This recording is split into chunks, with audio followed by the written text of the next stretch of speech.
Eh bien, bonjour à toi, j'espère que tu vas bien. Donc, j'ai envie de te faire cette petite vidéo aujourd'hui pour te parler de comment gérer sa boîte en période de crise, puisque nous vivons une période de crise aujourd'hui avec un deuxième confinement. Ça ne doit pas être facile pour toi et ce n'est pas facile pour beaucoup d'entrepreneurs. Tout d'abord, je vais me présenter, je suis Laurent Lebar, je suis entrepreneur et coach. J'accompagne les dirigeants à tous les niveaux, que ce soit psychologique, en gestion, puisque j'ai créé un cabinet d'expertise comptable il y a de ça 14 ans. Et aujourd'hui, j'ai vraiment envie t'apporter de la valeur sur comment tu vas pouvoir mieux gérer cette situation, cette période de crise, comment anticiper. Alors quand je dis anticiper, moi ce que je vois, c'est plusieurs éléments. Premier élément, ce que je t'invite à faire, c'est à recalculer ton point mort d'aujourd'hui. Le point mort, c'est le chiffre d'affaires critique qui te permet d'équilibrer ton compte d'exploitation. Comment calculer ce point mort? Soit tu as une situation très récente de ton expert comptable, ou alors tu peux lui demander un état actualisé de tes charges. Et le but, c'est d'aller vraiment identifier toutes tes charges. Et si tu fais de la vente, tu dois avoir un taux de marge. Donc, quelle que soit l'activité, que tu sois dans la restauration, que tu sois dans la vente en général, tu connais ton taux de marge moyen, ton taux de marge brut. Donc, du coup, pour calculer son point mort, tout simplement, tu prends le montant de tes charges actuelles, tu divises par ton taux de marge brute et tu détermines le chiffre d'affaires critique qui est le point mort. Si tu fais que du conseil, tu n'as juste à calculer le montant de tes charges annuelles et de recalculer ce point mort aujourd'hui. Donc ça, c'est la première chose qui est importante. Deuxième chose qui est importante aussi, sur laquelle je t'invite à mettre ton focus, c'est une fois que tu as ton compte d'exploitation, ça peut être un seul intermédiaire de gestion, ça peut être un état que ton comptable va t'adresser ou que tu vas demander, c'est d'aller identifier poste par poste ces charges et te poser la question de savoir est-ce que je peux sur ce poste-là faire des économies. Ça peut être dans des contrats d'assurance. Si tu as des contrats d'assurance, essaye de revoir pour les mêmes prestations. Le but, c'est pas de réduire les prestations et de moins bien t'assurer, mais le but, c'est de comparer sur le marché s'il n'y a pas des contrats qui sont beaucoup mieux en termes de coûts et qui proposent les mêmes prestations.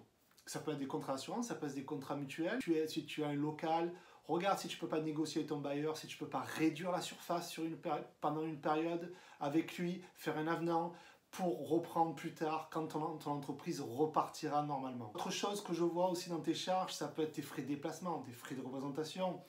Je t'invite vraiment à chaque fois que tu sors ta carte bleue, te poser la question, est-ce que c'est vraiment utile? Est-ce que c'est vraiment important aujourd'hui?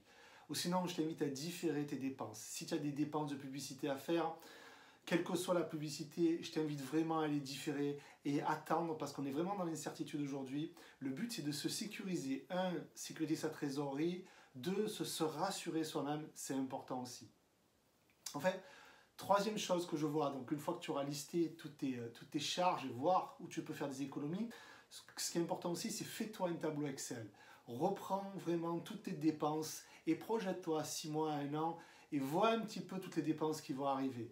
Que ce soit des cotisations, que ce soit même si les cotisations aujourd'hui on peut les décaler, mais les dépenses qui sont incompressibles, pose-les sur un tableau, vois un petit peu les recettes qui vont rentrer, même si elles sont moindres ou même si elles sont très ralenties, indique tout ça pour pouvoir voir et anticiper cette baisse de trésorerie significative. Quatrième et dernière chose que je t'invite à faire, sur laquelle c'est important de mettre ton focus en cette période, c'est soit de plus en plus visible sur les réseaux sociaux.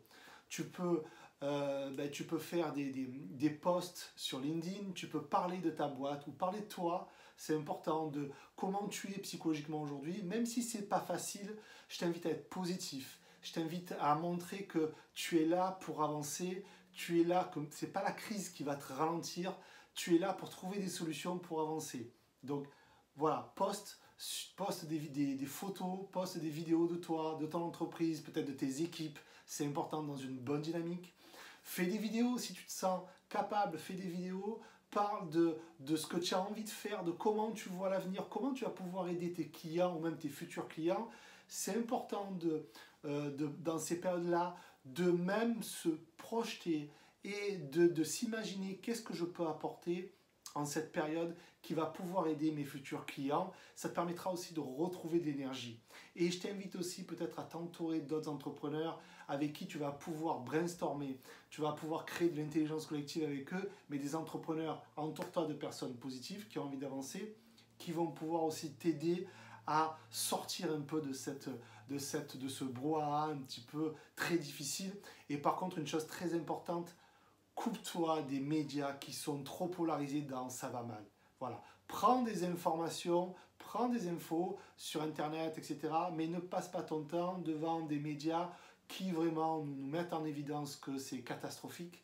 Parce que ta psychologie va être impactée par rapport à ça. Voilà. J'espère que ces petits points, on va les résumer, si tu veux, je vais les résumer avec toi ensemble. 1, je recalcule mon point mort, mon chiffre d'affaires critique. 2, je prends mon compte d'exploitation aujourd'hui, actuel, je pointe tous mes postes de charge et je vois où je peux faire des économies. 3, je me mets en place un tableau Excel si ce n'est pas fait et je me projette à 6 mois, à 1 an pour voir l'état de ma trésorerie.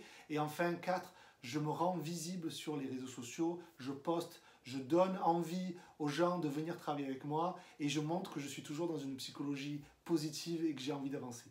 Voilà, j'espère que ces points-là vont pouvoir t'aider. Et puis, je t'invite à soit partager cette vidéo s'il y a des amis à toi qui ont besoin aussi d'avoir des idées et des éléments qui pourraient les aider. Voilà, donc je te souhaite le meilleur et je te dis à très vite. Ciao.